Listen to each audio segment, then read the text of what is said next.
Aujourd'hui, nous allons parler du plus grand concours de beauté qu'il y a eu dans l'histoire des temps. En effet, nous nous trouvons après que Achashverosh ait cuvé son vin. Achashverosh, en état d'ivresse, a tué sa femme Vashti.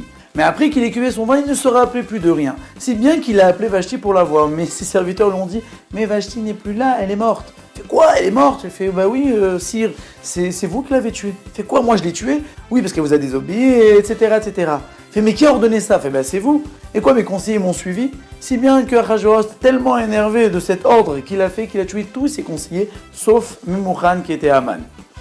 Mais lorsqu'il se calma, les serviteurs d'Achashverosh ont compris qu'il fallait lui trouver une autre femme. Et donc du coup, ils ont organisé un des plus grands concours de beauté dans les 127 États que Achashverosh dominait. Comment a-t-il fait? D'abord, il a envoyé des émissaires, non pas pour réunir les femmes, puisqu'il craignait que ces femmes-là allaient se dissimuler, allaient se cacher. Donc il a envoyé des émissaires pour faire semblant de rien, pour envoyer pour une mission quelconque. Ainsi, les émissaires ont pu repérer toutes les belles femmes qui s'y trouvaient. Puis ensuite, il a envoyé une deuxième série d'émissaires pour récupérer toutes ces belles femmes. Les belles femmes qui étaient volontaires se présentaient, mais celles qui n'étaient pas volontaires se cachaient, mais les émissaires savaient très bien où elles se cachaient. Il aurait été trop dur pour Achashverosh de choisir parmi des centaines et des milliers de femmes. Et donc, il a dû faire une présélection. Il a envoyé ses émissaires pour faire une présélection dans chaque province, dans chaque État.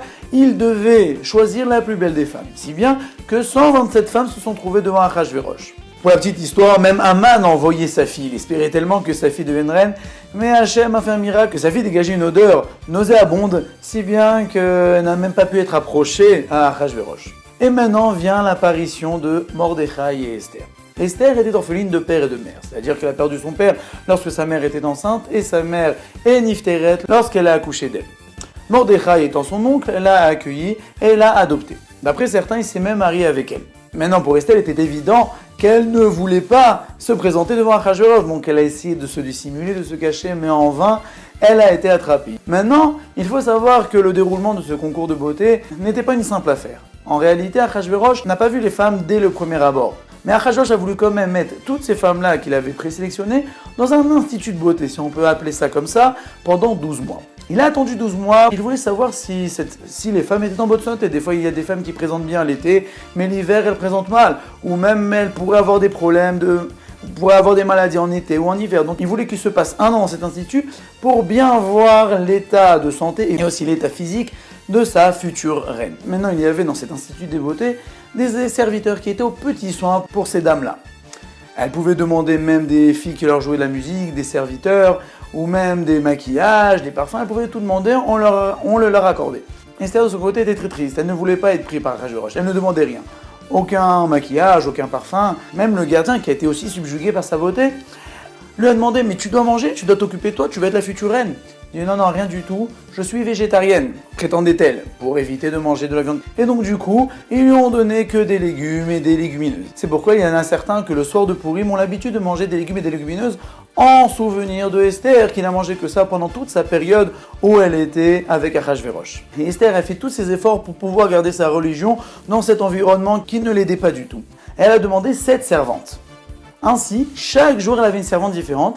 Et la servante de Shabbat, elle lui avait donné le nom de Shabbat, comme ça elle savait quand arrivait le Shabbat. Puisqu'à l'époque, il n'y avait pas de calendrier, elle n'était pas dans une communauté juive pour savoir quand était-ce le Shabbat. Donc du coup, il fallait qu'elle se fasse un moyen mémotechnique pour se rappeler quand est-ce que tombe Shabbat. Mais aussi, elle avait fait ce stratagème pour éviter que les servantes voient qu'elle était juive, puisque celle de Shabbat voyait qu'elle ne faisait rien, qu'elle ne faisait aucun travail. Mais elle ne se disait pas que c'était parce que c'était Shabbat, elle se disait, cette femme-là ne fait rien toute la semaine, parce que de toute façon, elle était là que Shabbat, donc elle ne pouvait pas voir ce qu'elle faisait tous les autres jours. Et ainsi, Esther gardait Shabbat pendant sa durée au palais.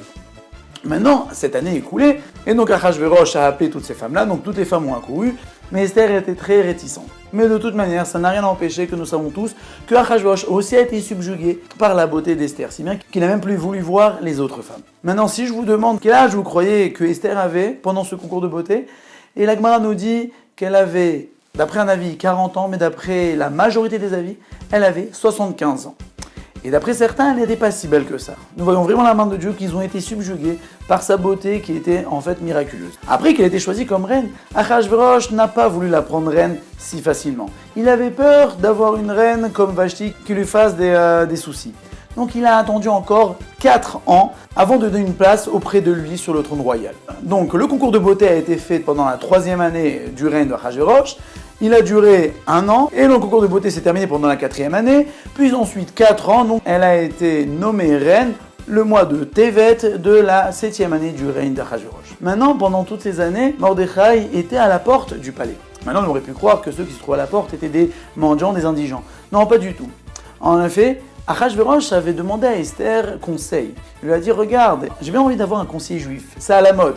Nebuchadnezzar avait un conseiller juif qui était Daniel, qui était très très intelligent. Et j'ai bien envie d'avoir aussi moi un conseiller juif qui était très intelligent. Est-ce que tu connaîtrais quelqu'un qui serait juif et qui pourrait être mon conseiller? Et là, Esther, ni une ni deux, lui a présenté Mordechai. Et donc du coup, Mordechai était un des conseillers principaux de Achashverosh et il se trouvait à la porte où se trouvaient les personnes les plus importantes du palais. Maintenant, il faisait des allers-retours. Il voulait faire ressentir à Esther qu'il était avec elle. Puisqu'étant donné qu'elle était orpheline, il voulait l'aider et il voulait aussi guetter s'il n'y avait pas un problème par-ci par-là. Et Achashverosh vint vers Mordechai avec sa fameuse question. En effet, Achashverosh ne savait pas d'où venait Esther, il ne savait pas de quel peuple elle était. Il a tout essayé.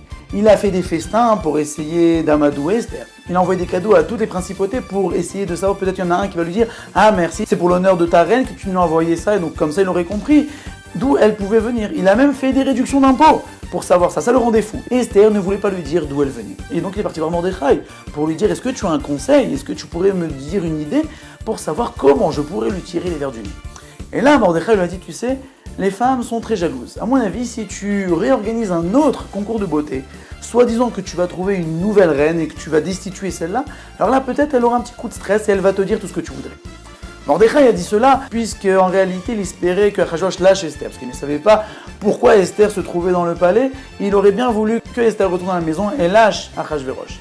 Mais Achashverosh n'en avait pas décidé ainsi, et Achashverosh a organisé son deuxième concours de beauté, mais Esther n'a rien dit, et Achashverosh ne l'a pas quitté pour autant. Maintenant on pourrait se demander, est-ce que la population était au courant que Esther était juive? Au moins les juifs. Étaient-ils au courant que Esther était juive? Eh ben oui. Et comment se fait-il qu'aucun juif n'a vendu la mèche? Puisqu'en fait, certains disent qu'il n'aurait pas été cru. Il y aurait eu beaucoup trop de personnes qui seraient venues voir Achashverosh, dire regarde, elle est perse, elle est maigre, comme ça ils auraient pu recevoir un cadeau. Et donc Achashverosh ne les aurait pas tous crus, donc les Juifs pensaient qu'ils n'allaient pas être crus. Mais aussi, ils allaient s'attirer les ennuis de Mordechai qu'ils vénéraient. Même s'ils ne l'avaient pas écouté pour le micheté, ils le respectaient quand même. Donc maintenant nous nous trouvons avec Achashverosh qui est marié avec Esther, et Mordechai qui se trouve à la porte du palais. Et le fameux complot de Bigtan et Teresh. Bigtan et Teresh étaient des soldats, ce qu'on appelle Tarsim. Ils venaient d'un peuple qui parlait la langue Tarsim. Et ils étaient en train de comploter à la porte du palais à côté de Mordechai, ne sachant pas que Mordechai comprenait leur langage. Et oui, Mordechai comprenait les 70 langues, puisqu'il était au Sanhédrin, et en tant que membre du Sanhédrin, il devait savoir énormément de choses. Comme par exemple, il devait connaître la magie, pour savoir comment juger les magiciens. Mais aussi, il devait connaître les 70 langues. Donc, il connaissait très bien le Tarsim. Et il a entendu Bigtan et Teresh qui complotaient contre Achashverosh. Maintenant, pourquoi ils complotaient contre Achashverosh? Plusieurs raisons.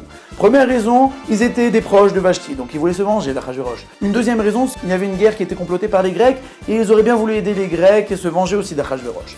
Une troisième raison, c'est qu'ils avaient été destitués de leur place pour Mordechai. Donc ils étaient très énervés contre Mordechai, donc ils voulaient tuer Achashverosh, puis ensuite Esther, puis ensuite Mordechai voulait faire tout un stratagème pour faire tomber le royaume, parce qu'ils étaient très énervés de leur situation. Et donc ils ont comploté afin d'empoisonner Achashverosh. Et Mordechai a tout entendu, et a dit à Esther de dire à Achashverosh. Mais Mordechai a dit à Esther de ne pas dire que c'était en son nom. Pourquoi? Parce qu'il voulait donner encore plus de grâce aux yeux d'Achashverosh pour Esther, et aussi il ne voulait pas prendre le risque que si c'est avéré qu'en fin de compte ils ne vont pas mettre du poison, que Mordechai soit lui-même puni. Esther alla voir Achashverosh et lui raconta tout, mais bien au nom de Mordechai, mais il a pris des précautions auparavant pour lui dire que ce n'est pas sûr ce que Mordechai lui a dit, c'est qu'il a entendu par-ci par-là, mais il n'est pas sûr. Mais quand même, Achashverosh, tu devrais vérifier les boissons qui vont t'amener Bigtan et Teresh. Et effectivement, lorsqu'il leur a amené la boisson, d'après certains, il a donné à boire à une bête qui était la goûteuse du palais, ou d'après d'autres, il leur a demandé de verser cette boisson au sol, et ils pouvaient voir le poison qui flotte au sol sur la boisson. Et donc lorsqu'Achashverosh a vu que Bigtan et Teresh ont bien voulu l'empoisonner, d'après certains, il les a pendus, d'après d'autres, il les a empalés. Et donc là, Achashverosh n'a pas récompensé Mordechai sur le moment. Il a écrit sur le livre des souvenirs que Mordechai lui a sauvé la vie.